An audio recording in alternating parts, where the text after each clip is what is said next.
के शोषण के लिए नहीं है। अब उसका दुरुपयोग किया जाता है, उसी कानून का दुरुपयोग किया जाता है। देखो, प्यार में जो सुख है वो व्यभिचार में सुख नहीं है, ये आप समझ लो। आज इससे आज इससे आज इससे आज इससे अगर आपको प्यार नहीं है, वो व्यभिचार है और इसमें सुख नहीं है। इसमें कई तरह के भय हैं और पाप है। दोनों ने हाथ मिलाया कि हम आजीवन पार करेंगे। ये डिवोर्स, ये विरोध, ये नीच कर्म, ये सब अच्छी बातें नहीं है। जीवन बर्बाद हो जाए। अगर भगवान का भजन करोगे, भगवान का आश्रय लोगे, तो जो दुराचार कर रहा है, अत्याचार कर रहा है, उसका विनाश अपने आप हो जाएगा। तो हम ऐसा नहीं कहते कि केवल माताएं बहनें ही गलत हैं, पुरुष भी बड़े अत्याचार करते थे, तब ये कानून बनाए गए। और बहुत अच्छा है स्त्री के सपोर्ट के लिए कानून होना, लेकिन उस कानून का दुरुपयोग करना ठीक नहीं है। उस कानून के फायदे उठाओ, दुरुपयोग नहीं। अपनी सुरक्षा व्यवस्था के लिए वो कानून है, ना कि पुरुषों को सताने के लिए ऐसे कानून। तो कुछ जो भूली हुई माताएं बहनें हैं, जो धर्म को नहीं जानती हैं, जो परलोक को नहीं जानती हैं, उनके द्वारा ऐसी गलतियां होती रहती है और होती रहेंगी, क्योंकि उनको ज्ञान नहीं है ना मैं क्या कर रही हूँ। मनमानी आचरण है। इसलिए हमें यही लगता है कि आप धैर्यवान बनिए और जहां तक हो ये बचाव पक्ष में रहिए। आप विरोध भाव को सहिए, भगवान सबका मंगल करते हैं। ऐसा है, आप जो कह रहे हैं वो गलत नहीं है, ऐसा है। पर ऐसा भी है कि पुरुषों ने महिलाओं के साथ बहुत अत्याचार किया, बहुत ही अत्याचार हमने देखा भी है। पशु की तरह मारना, मतलब एक बहुत गंदा व्यवहार करना। तो ये कानून अत्यंत अनिवार्य था, इसीलिए सरकार ने कानून व्यवस्था स्त्रियों के लिए ज्यादा सुरक्षा के लिए की। लेकिन अब उसका दुरुपयोग करे तो गलत बात है। अब उसका पक्ष लेकर कानून का और फिर पुरुषों को सताए या पुरुषों तो थोड़ा, फिर भगवान न्याय करेंगे तो फिर आप हार जाएंगी, फिर आपको कष्ट मिलेगा। फिर अवश्य में भोक्तव्यम कृतम कर्म शुभाशुभम, फिर अपने कर्मों के किए हुए फल भोगने पड़ते हैं। इसलिए आप धैर्यवान बनिए। ऐसे बहुत से हैं, बहुत से लोग हैं जो त्रसित हैं, जो बहुत परेशान हैं, जो मतलब कोई रास्ता नहीं सूझता है उनको। ऐसा है, ऐसा है। पर भगवान से ही प्रार्थना कीजिए। वैसे समय तो बड़ा भयावह आता चला जा रहा है। पवित्र बच्चा मिलना ब्याह के लिए मुश्किल है। अब मान लो हम ब्याह करना चाहते हैं, वो 2 गर्लफ्रेंड की है और वो बता तो रहा नहीं, मम्मी पापा के भयवश ब्याह कर लिया और गर्लफ्रेंड से उसका व्यवहार है। और पत्नी ये जब जानती है तो क्या मतलब जीवन। अच्छा, बच्ची है, वो बॉयफ्रेंड की है, अब उसका ब्याह हुआ, अब वो बॉयफ्रेंड से संपर्क तोड़ नहीं पाई, अब वो परिवार नष्ट नहीं हो जाएगा? परिवार नष्ट हो। तो ये जो हम लोग बार बार चिल्लाते रहते हैं गर्लफ्रेंड बॉयफ्रेंड, ये सब गंदी बातें छोड़ो। क्योंकि तुम्हारा मान लो आप 15 में होश में आई या आए और 20-22 में ब्याह हो गया। मात्र 8-10 वर्ष संभालने के थे कि 8-10 वर्ष अपने को संभाल लेते तो एक अच्छे गृहस्थ बन जाते। और जब गंदी आदत हो जाती है तो फिर कंट्रोल में मन नहीं रहता। मन ये नवम नवम भोगना चाहता है, मन का स्वभाव है नया नया भोग मिले। तो जब हम एक पति में फिर कैसे रह पाएंगे? हमारी आदत खराब हो गई तो हम एक पुरुष में रह नहीं सकते। हमारी आदत खराब हो गई तो एक पत्नी को हम अपनी प्राण प्यारी मानकर नहीं रख सकते। वो 4 वृत्तियां भागेंगी इधर उधर। तो ये सब गंदी बातें हमारे समाज को खोखला कर रही है। गृहस्थी टूट रही है। आज गृहस्थी में वो प्यार नहीं है जो प्यार देखने को मिलता है। पहले था ब्याह होके आ गया, आजीवन निर्वाह होता था। अब आजकल लव मैरिज होता है, 1 वर्ष में डिवोर्स हो जाता है। क्या है? तो थोड़ा समाज भ्रमित हो रही है। अध्यात्म विहीन होने के कारण, धर्म विहीन होने के कारण, भगवत विमुख होने के कारण दिशा भटक रही है। इसमें कोई सुख तो देखो, होश में चलो, धर्म से चलो तो भगवान तुम्हारी रक्षा करेंगे। और धर्म से नहीं चलोगे तो तुम्हारा पाप ही तुम्हें नष्ट कर देगा, चाहे स्त्री हो चाहे पुरुष हो। दोनों बातें हैं। दोनों के लिए है, चाहे स्त्री हो चाहे पुरुष हो। यदि धर्म से नहीं चलोगे, मनमानी आचरण करोगे, पापाचरण करोगे तो तुम्हें दंड मिलेगा, और जब दंड मिलेगा तो फिर विध्वंस हो जाओगे, नष्ट हो जाओगे। यदि वो आपके साथ ब्याही गई और किसी पुरुष से संपर्क नहीं कर रही तो आप में आसक्त हो जाएगी। यदि आप किसी स्त्री से संपर्क नहीं किए तो आप अपनी पत्नी में आसक्त हो जाएंगे। एक प्यार भरा जीवन चलेगा।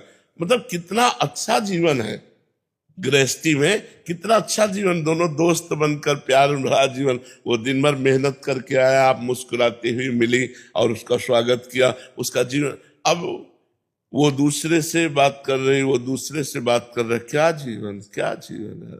तो अब ये तो बढ़ रहा है, ये बढ़ रहा है, क्योंकि जो विदेशी जीवन है उस जीवन की नकल की जा रही। जैसे लिव इन रिलेशन है, ये हमारी भारतीय पद्धति नहीं है। गर्लफ्रेंड बॉयफ्रेंड, ये हमारी भारतीय पद्धति नहीं है। कहीं भी हमारे शास्त्र में, कहीं भी सनातन धर्म में या पीछे 40 वर्ष पीछे ऐसा कुछ नहीं था, ऐसा कुछ नहीं था। मतलब हम लोग सब एक ही स्कूल में पढ़ते थे और ये दिमाग ही नहीं था कि इस तरह का व्यवहार किया जाए। कबड्डी खेल रहे हैं साथ में, सब खेल 13-14 वर्ष के बालकों में बुद्धि ही नहीं रहती थी गंदी बात की। और आज तो मास्टर मिलेगा, आपको पढ़ा सकता है। वो 13-14 वर्ष का बालक आपको पढ़ा सकता है, क्योंकि मोबाइल है ना, वो सब कुछ देखकर समझ करके बड़ा प्रवीण हो जाता है। तो समय कलयुग का, और आचरण धर्म विरुद्ध, तो हमारा समाज गिरता चला जा रहा है। वो समझ नहीं पा रहा। जैसे नए बच्चे नशा करना, ये अवस्था उन्नति के लिए है या नाश के लिए है? उन्नति के लिए। पढ़ो लिखो, संयम से रहो, दोस्ती करो, दोस्ती करना पाप नहीं है, लेकिन गलत आचरण मत करो। जब ब्याह हो जाएगा तो अपने पति के साथ वैसा व्यवहार करो, तो वो आपका पवित्र धर्म में जीवन होगा। मात्र 10 वर्ष की बात है, 15 से 25 तक कंट्रोल होने की जरूरत है।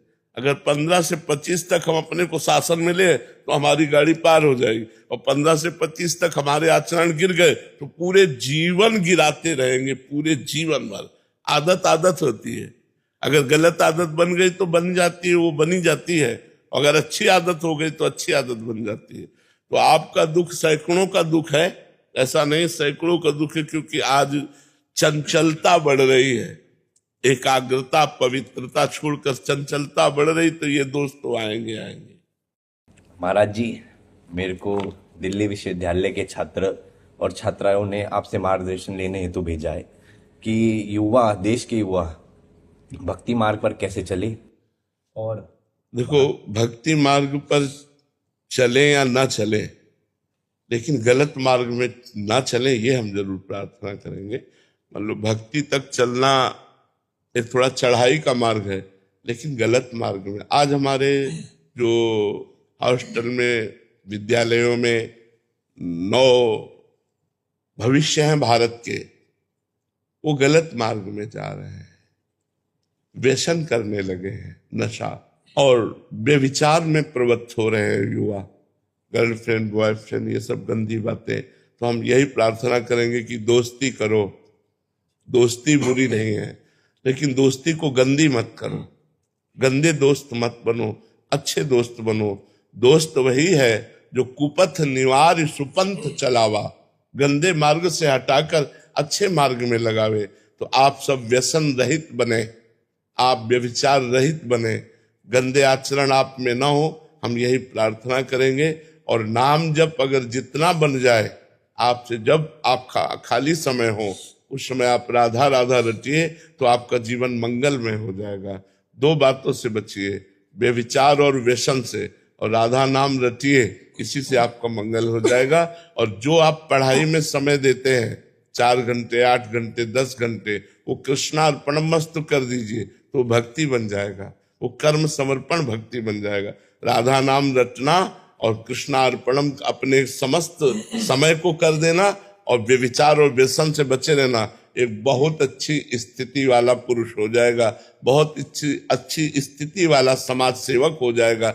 इसलिए हम सबसे प्रार्थना करते हैं, माताओं बहनों से भी, आप लोगों से भी, कि गलत आचरणों से बचिए अपने बच्चों को गलत आचरणों से बचाइए, अपने मित्रों को गलत आचरणों से बचाइए। तो आप अध्यक्ष बने भगवान की कृपा से, तो आप कोशिश कीजिए आपके दोस्त नशा न करें, आपके दोस्त लड़ाई झगड़ा न करें, गंदे आचरण न करें। ठीक है महाराज जी, दो शब्द किसानों के लिए बोल दें क्योंकि किसान बहुत खुश होते हैं। वैसे पहले भी हम प्रार्थना कर चुके हैं कि चाहे जितना कोई करोड़पति हो, रुपया थोड़ी खाएगा, खाएगा तो अन्न ही।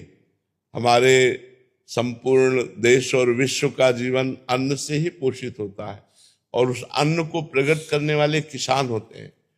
और सब सुखी मिलेंगे, किसान बहुत परेशान मिलेगा, क्योंकि उसको खाद लगानी है, पानी लगाना है, उसी से बच्चों की पढ़ाई, उसी से पूरा परिवार चलाना है। और अन्य अन्य चीजें महंगे होंगी, लेकिन किसान वाली चीजें बहुत सस्ती होंगी।